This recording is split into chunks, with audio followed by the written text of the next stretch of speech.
L'Exode, chapitre 13. L'Éternel parla à Moïse et dit : Consacre-moi tout premier-né parmi les enfants d'Israël, tant des hommes que des animaux. Il m'appartient. Moïse dit au peuple : Souvenez-vous de ce jour où vous êtes sortis d'Égypte, de la maison de la servitude, car c'est par sa main puissante que l'Éternel vous en a fait sortir. On ne mangera point de pain levé.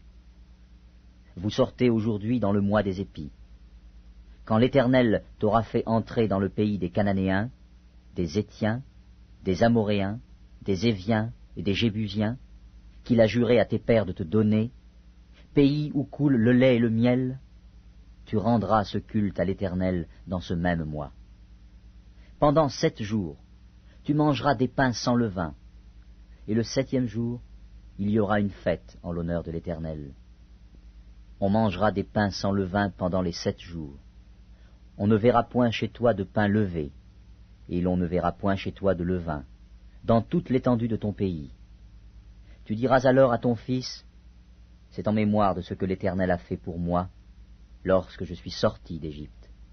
Ce sera pour toi comme un signe sur ta main, et comme un souvenir entre tes yeux, afin que la loi de l'Éternel soit dans ta bouche.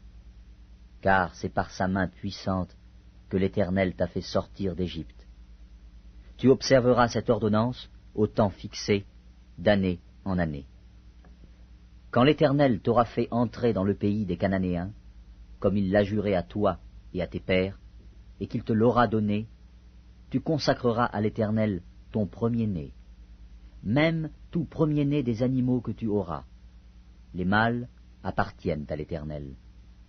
Tu rachèteras avec un agneau tout premier-né de l'âne, et, si tu ne le rachètes pas, tu lui briseras la nuque.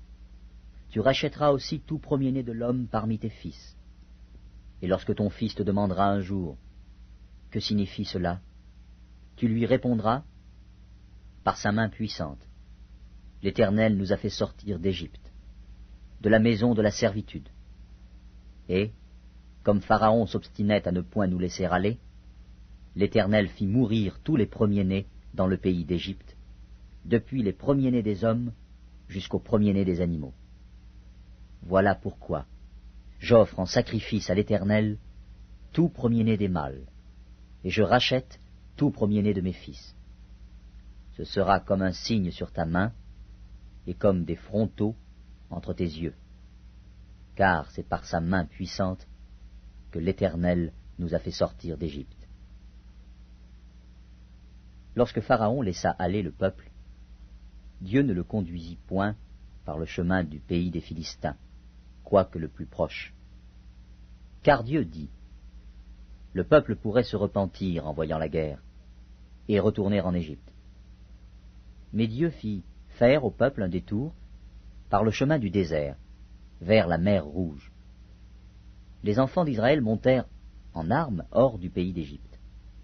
Moïse prit avec lui les os de Joseph, car Joseph avait fait jurer les fils d'Israël en disant : Dieu vous visitera, et vous ferez remonter avec vous mes os loin d'ici. Ils partirent de Sukkot, et ils campèrent à Étam, à l'extrémité du désert. L'Éternel allait devant eux, le jour dans une colonne de nuée pour les guider dans leur chemin, et la nuit dans une colonne de feu pour les éclairer, afin qu'ils marchassent jour et nuit. La colonne de nuée ne se retirait point de devant le peuple pendant le jour, ni la colonne de feu pendant la nuit.